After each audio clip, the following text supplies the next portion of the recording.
यही तो Gauss law है भाई, इसी को तो बताए हैं। देखो ना समझ में, यदि साइंस के स्टूडेंट हो, अभी 12th में पढ़ते हो, अभी पहला चैप्टर पढ़ रहे हो, तो गाउस लॉ तो सबसे इंपॉर्टेंट है। ये एकदम नोट करके रखना, दिमाग में एकदम होल्ड करके रखो कि Gauss law is the most important topic of the class 12th of physics का सबसे इंपॉर्टेंट टॉपिक यदि कोई है तो वो है गाउस लॉ। गाउस लॉ बहुत इंपॉर्टेंट है। पहले चैप्टर में यदि कहीं से क्वेश्चन आएगा तो वह है गाउस लॉ, गाय का नियम, गाउस का नियम, घूरे का नियम। अरे ना, आइए समझते हैं गाउस लॉ क्या है। गाउस लॉ बहुत शानदार है, GOUSE, गाउस लॉ।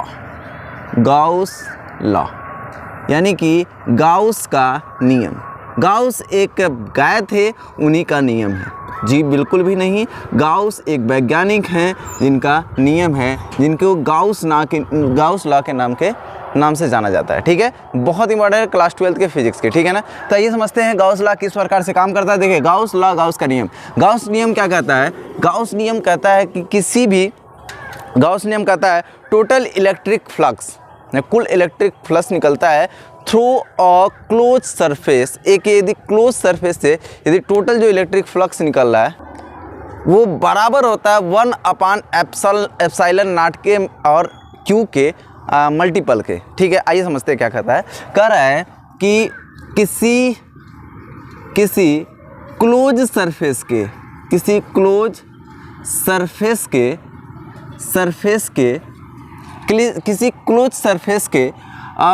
1/एप्सिलॉन नॉट व क्यू जो अंदर है के गुणनफल के बराबर होता है। पहले हिंदी में फिर अंग्रेजी में, गुणनफल के बराबर होता है।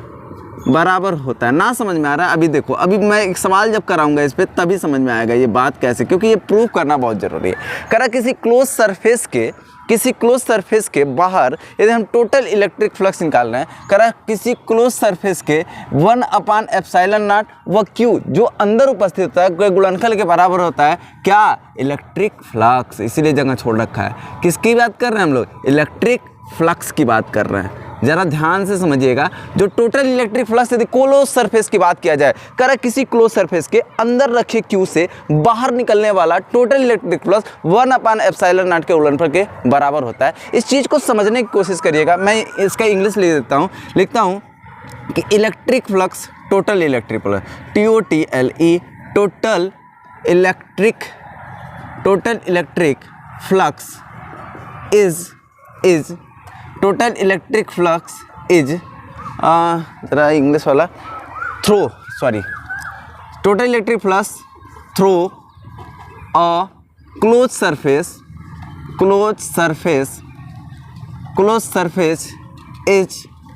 इज मल्टीपल या इज फैक्टर ऑफ 1/एप्सिलॉन not and q inside. Q जो है इनसाइड में हो तो इसी के मल्टीपल के बराबर होता है। किसी के देखो कह रहा है क्यू इसी के मल्टीप्लिकेशन के बराबर होता है, इसी के गुणांक के बराबर होता है। यानी इसी इन दोनों के बीच में क्या होता है? मल्टीप्लिकेशन रहता है। लिख दो, फैक्टर हटा दो, multiple of the Q and. मैं क्वेश्चन का ये लिख देता हूँ ना, फाई इज इक्वल टू क्या होता है? क्यू अपान एप्सिलॉन नॉट होता है। ये हमारा गाउस लॉ कहता है। गाउस लॉ कहता है phi is equal to q upon epsilon not होता है। ठीक है, समझ में आ रहा है? जो गाउस लॉ की परिभाषा होगी कुछ इस प्रकार से होगी, लेकिन इसका प्रूफ जो है अलग अलग कोई भी सरफेस लेकर के कर सकते हो, कोई भी क्लोज सरफेस में इसका यूज कर सकते हैं। ठीक है, ये भी लिख देते हैं, Gauss law valid only for close surface.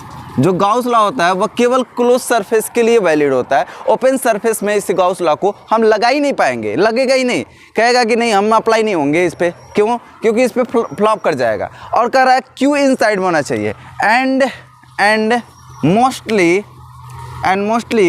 Mostly Q is inside charge.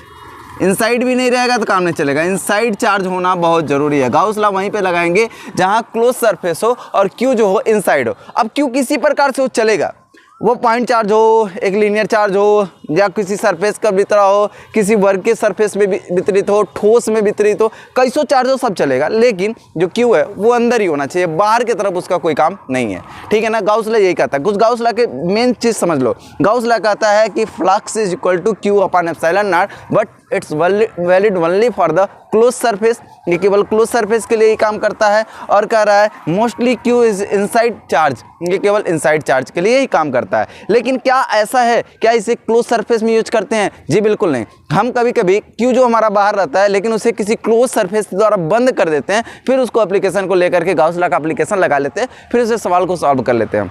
कुछ कन्फ्यूजन सा लग रहा होगा, रुको जरा सा, अभी हम समझा देते हैं। जरा सा एक एग्जांपल लेते हैं, फिर इसे समझाते हैं, फिर समझ में आ जाएगा। इससे पहले नोट कर लो, आप लोग नोट कर लिया?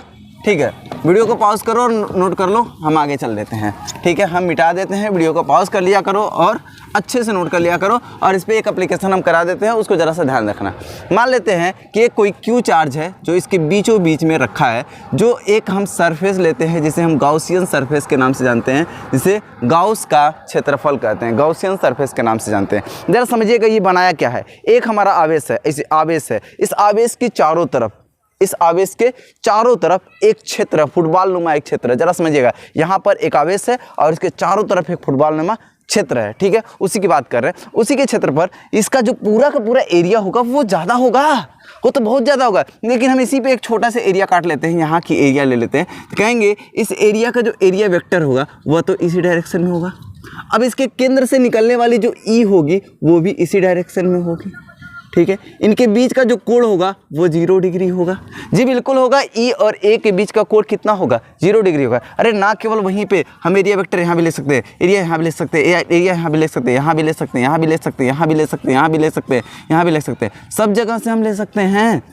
हम कहीं भी ले सकते हैं, यहाँ से भी ले सकते हैं, यहाँ से भी ले सकते हैं, यहाँ से भी ले सकते हैं, यहाँ से भी ले सकते हैं, यहाँ से भी ले सकते हैं, यहाँ पे ले ले, यहाँ पे ले सकते हैं, सारे के सारे। देखो एक जो हमारा ऐसे कुछ फुटबॉल की तरह है, ऐसे फुटबॉल की तरह, वहाँ से हमारी एरिया वेक्टर ऐसे ऐसे निकल रही है, ठीक है, दैट्स कॉल्ड एरिया वेक्टर। और उसी से जो हमारे, देखिए जरा सा, केंद्र से, जब भी किसी केंद्र से वृत्त की बात की जाती है ना, तो केंद्र से जाने वाली लाइन इसकी जस्ट लंबवत ही होती है ना। तो ये हमारी क्या होगी? इसके लंबवत होगी, यहाँ पे 90 डिग्री, तो यहाँ पे भी कितना होगा? 90 डिग्री, है ना। तो जरा समझिएगा, ये जो कोण हमारी ई बनाएगी वो भी 90 डिग्री, क्योंकि क्यू केंद्र पर है। मैंने पहले बता, क्यू केंद्र पर है। क्यू केंद्र पर नहीं होता तो 90 डिग्री से नहीं गुजरता, ये तो तय है। लेकिन यदि क्यू केंद्र पर है, यदि उस गोले के केंद्र पर क्यू है, तो पक्का 90 डिग्री से गुजरेगा। तो यहाँ पे जो जो थीटा की वैल्यू बेटा वो कितना है? 0 डिग्री है। ये बात तो तय है, 0 डिग्री है। तो फिर हम दिमाग लगाएंगे, कहेंगे सर यदि थोड़ा सा एरिया ले रहा है, थोड़ा सा एरिया ले रहे हैं, यानी कि डी यहाँ पे एरिया थोड़ा सा ले रहे हैं, तो जो फाई होगा वो भी डी फाई होगा, यानी छोटा सा फाई मिलेगा। जी बिल्कुल मिलेगा। ई तो हमारा कांस्टेंट है, ये तो कांस्टेंट वैल्यू है, कहेंगे ई ले लेंगे। उसके बाद कहेंगे सर छोटा सा डी ए ले लेंगे, और काश यहाँ पे 0 डिग्री ले लेंगे। बात समझ में आ रही है? कर हम टोटल फ्लक्स निकालें तो कहेंगे इसका समाकलन कर दीजिए सर, इसका टोटल फ्लक्स निकालिए, तो पूरा का पूरा आपको समाकलन करना पड़ेगा, है ना। समाकलन किस प्रकार से करना पड़ेगा? टोटल, तो यहाँ पे इस प्रकार से टोटल वाला लगा लेते हैं चिन्ह, ठीक है ना। टोटल ये यहाँ पे क्लियर नहीं है कहाँ से कहाँ तक कर रहा है, ठीक है ना। तो हमने टोटल संपूर्ण समाकलन है, तो ये चिन्ह लगा लिया कि संपूर्ण हम समाकलन कर दे रहे हैं, ठीक है। तो संपूर्ण समाकलन करें हैं तो जरा देखेंगे, फाई का पूरा हो जाएगा टोटल फाई, और ई की वैल्यू को ई निकाल लेंगे बाहर, ठीक है, ई की वैल्यू ई बाहर निकाल लेंगे। उसके बाद लिखेंगे जो हमारा ए है, तो यहाँ पे क्या हो जाएगा? ए हो जाएगा। और काश 0 डिग्री वैल्यू क्या हो जाएगी? 0 हो जाएगी, 1 हो जाएगी। काश 0 डिग्री वैल्यू 1 हो जाएगी। और ए यहाँ पे कितना होगा? जरा समझिएगा, हम इसके स्थान पर रख सकते हैं के क्यू बटे, अच्छा आप यहाँ पे एक काम करो, यहाँ पे थोड़ा सा हम चेंजिंग कर लेते हैं कि यहाँ पे हम समाकलन करते हैं। यहाँ पे लिखेंगे के क्यू छोटा सा डी क्यू निकाल रहे हैं वहाँ से, ठीक है, k d q upon r square, ठीक है। उसके बाद यहाँ पे क्या है? डी ए काश 0 डिग्री की वैल्यू 1 हो जाती है, तो 1 रख दें। तो यहाँ पे के कांस्टेंट बाहर हो जाएगा। जब डी क्यू का हम वो करेंगे, समाकलन करेंगे, तो बड़का क्यू बन जाएगा जो इसके बीच में है टोटल क्यू। आर स्क्वायर ऐसे रहेगा। ए जो है वो पूरा हमारा ए बन जाएगा। लेकिन अगले ही चांस जब हम के की वैल्यू रख दें, तो के की वैल्यू 1/4 पाई एप्सिलॉन नॉट होता है, ये आप पहले ही पढ़ चुके हो। क्यू अपान आर स्क्वायर के बारे में आप जानते हो। और जो एरिया होता है हमारे किसके, जो हमारा जो गोला होता है उसका सरफेस एरिया जो होता है वो होता है 4 पाई आर स्क्वायर। तो आर स्क्वायर से आर स्क्वायर हमारी कैंसिल हो जाती है, 4 पाई से 4 पाई कैंसिल हो जाती है, ऊपर क्या बचता है Q और नीचे क्या बचता है एप्सिलॉन नॉट, और ये क्या होता है फ्लक्स बराबर। अरे रे रे रे रे, यही तो हमारा गाउस लॉ है, समझ में आया, यही तो गाउस लॉ है भाई, इसी को तो बताए हैं। देखो ना समझ में आ गया कि हम क्या किए, पहले छोटा सा एरिया काटे, छोटा सा एरिया लिए, ई ए, देखो यार ज़रा समझिएगा, फाई बराबर होता है ई ए कॉस थीटा, ई ए कॉस थीटा होता है ना, ई ए कॉस थीटा होता है, तो ई हम लेंगे ई टोटल, और एरिया हम छोटा सा लिए हैं तो छोटा सा एरिया ले लिए, कॉस थीटा, थीटा यहाँ पे हम देखें कि कितना है 0 डिग्री, क्योंकि एरिया भी उधर, एरिया वेक्टर भी उधर और ई भी उधर, तो हमारा ये क्लियर हो रहा है। अरे इसके पहले का यदि आप लेक्चर नहीं देखो तो इसके पहले का लेक्चर देख लो, क्योंकि उस लेक्चर पे आधारित है ये। यदि पहले का लेक्चर नहीं देखे रहोगे तो ये समझ में आने वाला है ही नहीं, बिल्कुल नहीं समझ में आएगा, क्योंकि ये पहले के लेक्चर पर ही आधारित सवाल हैं। समझ में आ रहा है? अरे बिल्कुल टेंशन छोड़ दो, सब आएंगे, सबके सब आएंगे, ठीक है, सब आएंगे, सब तेरे होंगे, बस सफल होके तो दिखाओ तुम। चलो समझ में आ गया तो नोट करो, जल्दी नोट करो, यदि नहीं समझ में आया तो फिर से वीडियो रिवर्स करो, फिर से दोबारा देखो, समझ में आ जाना चाहिए, क्योंकि ये बहुत इंपॉर्टेंट लॉ है, बहुत इंपॉर्टेंट एप्लीकेशन है, और इससे बेहतर अच्छे से फिगर बना करके कोई इस फिजिक्स को समझा नहीं पाएगा यार, मेरे अलावा कोई समझा नहीं पाएगा। कोई आता है तो यार आप नाम लिख देना उसका कि कौन है, मैं जरा देखूं कौन है जो बेहतर पढ़ा रहा है। देखो ऑफलाइन में एक से बढ़ के एक टैलेंट छिपे पड़े हैं, लेकिन हम लोग ऑनलाइन थे नहीं, ऑनलाइन आए अभी फेमस हो ही नहीं रहे। फेमस क्यों नहीं हो रहे हैं? अरे यार सही से अपलोडिंग करने ही नहीं आ रहा था, अभी तो सीख रहे हैं भाई। लेकिन यदि आप किसी भी तरह से, किसी भी माध्यम से यदि आपको चैनल मिल भी गया है तो सब्सक्राइब करना तो बनता है भाई, सब्सक्राइब कर लो आप, बाकी हम देख लेंगे, नोट कर लो।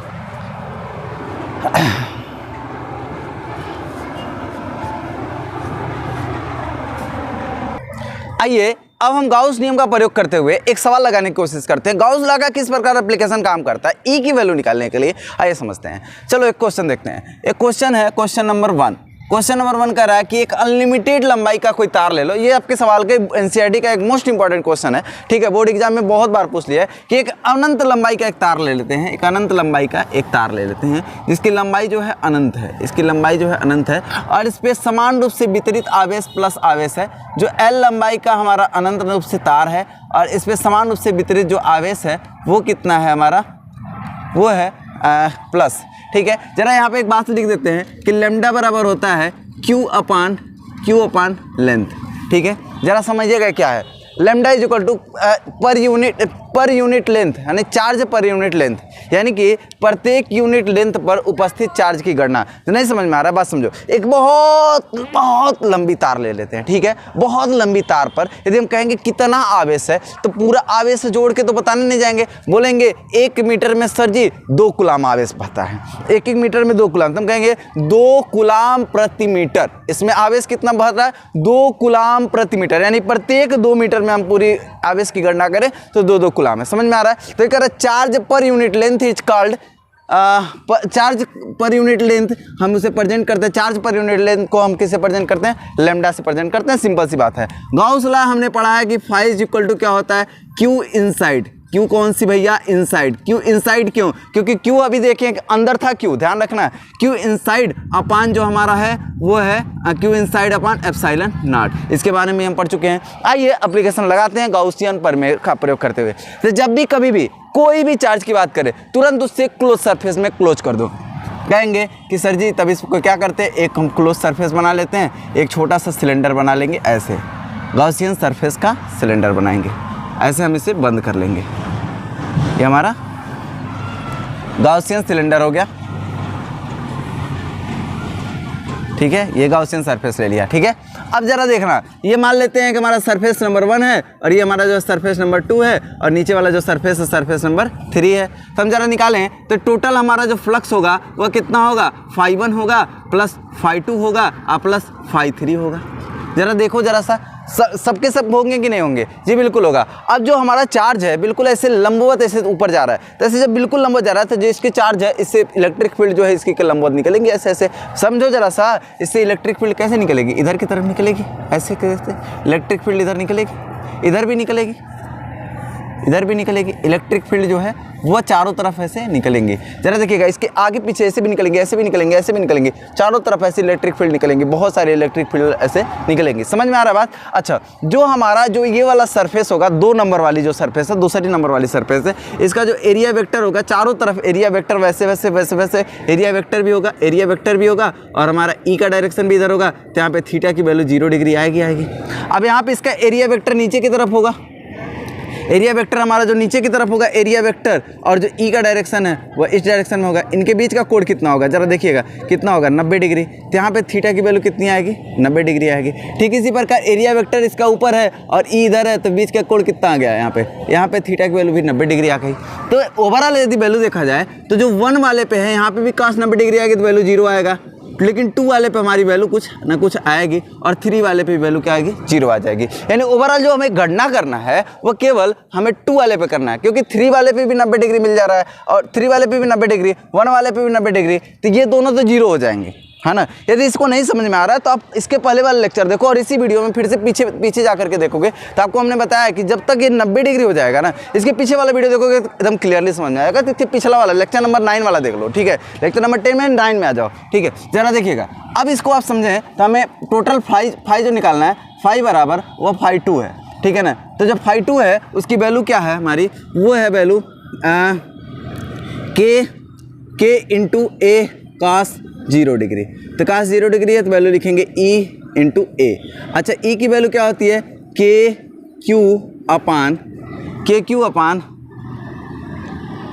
जरा सा के क्यू अपान आर स्क्वायर तो लिख सकते हैं, लेकिन हमें आर स्क्वायर यहाँ निकालना नहीं, हमें दरअसल ई निकालना है ना।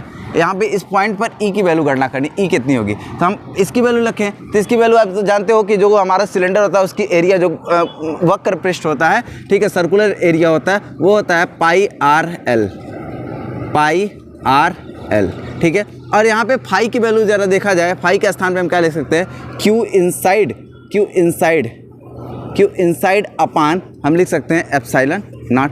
अब यहाँ पे देखो कि इनसाइड के स्थान पे क्या लेमडा इंटू एल लिख सकते हैं, जी बिल्कुल लिख सकते हैं। यहाँ पे लिख देंगे हम लोग lambda into l upon epsilon not is equal to e pi r L.